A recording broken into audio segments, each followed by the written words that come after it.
ज्ञान त्यान किच कर्म न जाना, सार न जाना तेरी, सब ते वड्डा सतगुरु नानक, जिन कल राखी मेरी। प्यारी संगत जी, वाहिगुरु जी का खालसा, वाहिगुरु जी की फतेह। आज हम 10 गुरु परंपरा के ऊपर अपने विचार रखना चाहते हैं। किस तरीके से भारतवर्ष पर, हिंदुस्तान पर 712 से ही जो हमले हो रहे थे, सन 712 से भारतवर्ष पर हमले होने शुरू हो गए थे। तो वो क्या वजह थी, क्या कारण थे, और उसके पश्चात सिख गुरुओं ने किस तरीके से अपना प्रतिरोध व्यक्त करके इस भारत की आज़ादी के लिए, मुगल आक्रांताओं को बाहर निकालने के लिए जो अपना धर्म निभाया, उसके ऊपर हम आपके सामने कुछ विचार रखना चाहते हैं।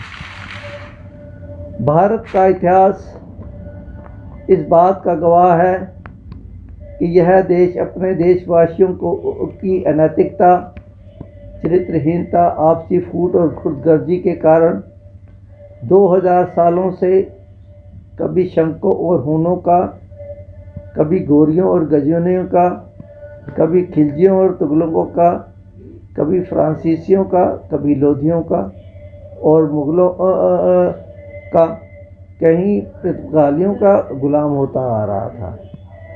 इस लंबी गुलामी ने इस देश की वीरता, स्वाभिमानी और गैरत को स्थिर करके रख दिया था। यहाँ तक कि भारत के पहले विदेशी हमलावर मीर कासिम के समय इस देश की गैरत और स्वाभिमान को चुनौती देनी आरंभ हो गई थी।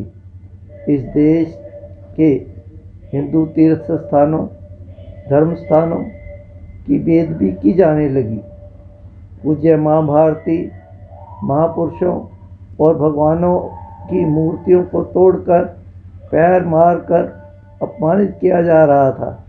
इस देश की धन संपत्ति, ऊँटों बैलगाड़ियों, घोड़ों गाड़ियों, खच्चरों ऊँट गाड़ियों, गऊओं के ऊपर लद कर, ढो कर देश से लूट कर ले जाती रही। भारत की सुंदरियों को संसार भर के तोहफों की तरह भेजा जा रहा था। गजनी के बाजार में ले जाकर एक टके में बेचा जा रहा था। ऋषियों, मुनियों और अर्जुन तथा भीम जैसे चक्रवर्ती राजाओं की संतानों से भरे इस देश में से इस जबर और अत्याचार के विरुद्ध कोई बोल सकने की हिम्मत न कर सका। इसी सभी को ईश्वर का हुक्म और भगवान की रजा मानकर बर्दाश्त किया जा रहा था। भारत का इतिहास इस बात का भी गवाह है कि सन 1526 ईस्वी तक, पूरे 815 वर्ष तक यह जुल्म होते रहे। धार्मिक धारणाएं भी समाज पर बहुत भारी थी। जातिवाद इतना फैला हुआ था कि छोटी जाति के समाज को बहुत धिक्कारा जाता था। गुरु नानक देव जी का जन्म 1469 में हुआ। आप बचपन से ही समाज के कर्मकांडों को देखकर परेशान होने लगे। आपका मन समाज उठ गया। आपने सन 1507 ईस्वी में अपने परिवार को ननिहाल में छोड़कर भाई मर्दाना जी को साथ लेकर संसार को तारने के लिए निकल पड़े। गुरु नानक देव जी द्वारा की गई धर्म प्रचार यात्राओं को उदासियां कहा जाता है। इनकी उदासियों में आपने लोगों को धर्मकांड, अंधविश्वास, गलत रीति रिवाज और रस्मों से हटाकर एक प्रभु अकाल पुरुष की भक्ति करने में लगाया। आप बगदाद की यात्रा करके जब वापस पहुंचे तो 1521 में बाबर ने अपना तीसरा हमला पंजाब पर कर दिया था। सैदपुर में लूट व कत्लेआम को गुरुजी ने स्वयं अपनी आंखों से देखा। इस अवसर पर गुरुजी को ने हिला देने वाले शब्द उच्चारण किए। खुरासान खसमाना किया, हिंदुस्तान डराया, आपे दोष न देई करता, जमकर मुगल चढ़ाया, एती मार पई कर लाने, तैकी दर्द न आया, करता तू सब ना का सोई, जे सकता सकते को मारे तो मन रोष न होई। श्री गुरु नानक देव जी ने बाबर को जावर कहा और उसकी हुकूमत को बूचड़ों की हुकूमत कहकर इस जुल्म के विरुद्ध भारी विरोध किया। बाबर ने गुरुजी को जेल में बंद कर दिया और चक्की पीसने की सजा दी, परंतु गुरुजी भगवान की भक्ति में लग गए और चक्की स्वयं चलने लगी। यह कोतक जेल के सिपाहियों ने देखा, बाबर को बताया, उसको अपनी भूल का एहसास हुआ और गुरु नानक देव जी को छोड़ दिया और कत्लेआम बंद कर दिया। बाबर को ने केवल 500 सिपाहियों के साथ पूरे भारत को लूटा। 500 पूरा भारत सोया हुआ था, परंतु हिंदू धर्म के मंदिरों को तोड़ने में जुट गया। बाबर ने यही सबसे पहला काम शुरू किया, हिंदू धर्म के मंदिरों को तोड़ने में जुट गया। उसमें मथुरा और अयोध्या के मंदिर शामिल हैं। गुरु नानक देव जी के पश्चात गुरु अंगद देव जी ने भी लंगर की प्रथा जारी रखी। लंगर की प्रथा जारी रखने का मुख्य उद्देश्य सामाजिक समरसता थी। समाज के अंदर जाति प्रथा को खत्म करने की दृष्टि से गुरु अंगद देव जी ने सामाजिक समरसता के पाठ को जो गुरु नानक देव जी ने पढ़ाया था उसी को आगे लागू किया और जात पात खत्म करने के लिए प्रयास आरंभ कर दिए। बाबर के पश्चात हुमायूं गद्दी पर बैठा। एक बार वह गुरु अंगद देव जी के दर्शन के लिए आया। उस समय गुरु अंगद देव जी अखाड़े के में जवानों की कुश्तियां देख रहे थे। उनका ध्यान हुमायूं की तरफ नहीं गया। इसको हुमायूं ने अपना निरादर समझा और क्रोध में आकर कृपाण निकालने लगा। तो शांत चित अंगद देव जी ने हुमायूं से बोला कि फकीरों पर तलवार उठाता है, यह तलवार उस समय कहाँ सोई हुई थी जिससे शेरशाह सूरी के सामने तुम्हारी हार हुई। अपनी गलती का एहसास करते हुए हुमायूं ने गुरु जी से क्षमा याचना की।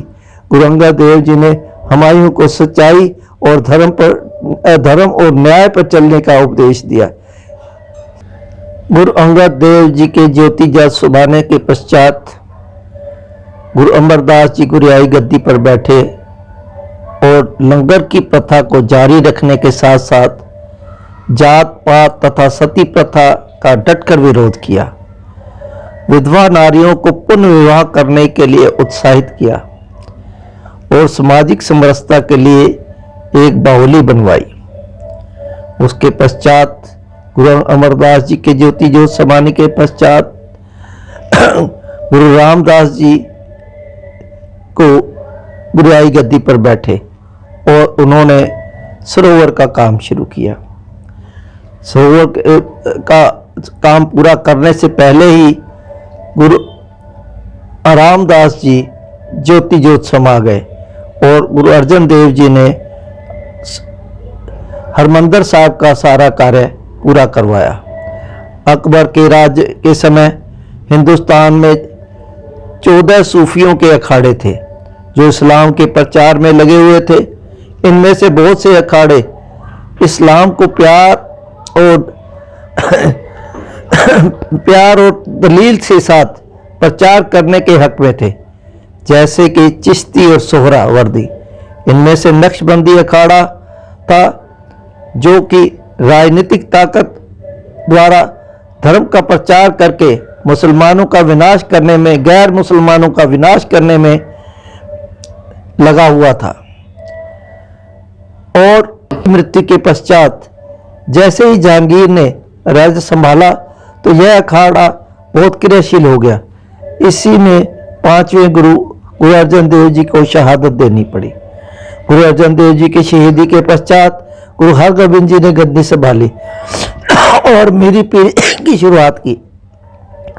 बादशाह जहांगीर ने उनको भी ग्वालियर के जिले में बंद कर दिया, परंतु हरगोबिंद जी ने किले में बंद पहाड़ी राजाओं के साथ मिलकर इस तरीके का वातावरण बनाया कि जहांगीर बादशाह को भी उनकी प्रशंसा करने लगा।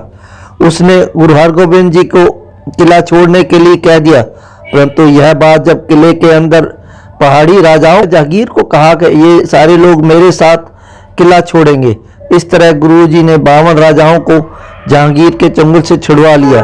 गुरुजी ने उस समय की जनता पर हो रहे अत्याचारों की वजह से गुरुजी के ने 4 लड़ाइयाँ लड़ी जिनमें उनकी जीत हुई, जनता को अत्याचारों से बचाया और हरगोबिंद जी ने 1644 में गुरु हरराय जी को गद्दी सौंप दी। जहांगीर बादशाह के पश्चात शाहजहां गद्दी पर बैठा। शाहजहां ने गद्दी पर बैठते ही हुक्म कर दिया कि नए मंदिरों को तोड़ दिया जाए और पुराने मंदिरों की मरम्मत न होने दी जाए। इस समय गुरु हरराय जी गद्दी पर बैठे हुए थे और उन्होंने गुरु हरगोबिंद जी के सिक्खी असूलों को ही आगे रखा। ना किसी से डरो ना डराओ, ना किसी को डराओ। इसलिए उन्होंने सहमे हुए हिंदू समाज को सहारा देने के लिए करतारपुर के आसपास के इलाके में प्रचार किया। करतारपुर से नूर मंडल, डरोली, भाई रूपा आदि नगरों से होते हुए महाराज गांव पहुंचे। वहां चौधरी भाई काले ने बड़ी सेवा की। इसी बीच शाहजहां के बेटे और दारा शिको और औरंगजेब के बीच दिल्ली के तख्त की लड़ाई शुरू हुई। दारा शिको ने गुरु जी की मदद के लिए प्रार्थना की। गुरु हरराय जी ने औरंगजेब की फौज को ब्यास नदी के किनारे पर रोक लिया, नदी पार न करने दी। इतनी देर तक दारा शिको अपने स्थान पर पहुंच गया, परंतु जैसे ही औरंगजेब को यह पता चला कि गुरु हरराय जी ने दारा शिको की मदद की है तो वह बहुत नाराज हुआ। परंतु उसको जब पता चला कि सिख धर्म में किसी दुखिया की मदद करना अपना धर्म माना जाता है, इस पर औरंगजेब का गुस्सा ठंडा हो गया। हरराय जी के अकाल चलाने के पश्चात गुरु हरकृष्ण जी गुरियाई गद्दी संभाली। औरंगजेब जी ने गुरु हरकृष्ण जी को दिल्ली बुलाकर उनसे मिलने की कोशिश की। गुरु जी दिल्ली आए, परंतु औरंगजेब से मलेश का नाम दिया। औरंगजेब को मलेश का नाम दिया और कहा कि ना हम मलेश को दर्शन देंगे ना उनसे हम मिलेंगे।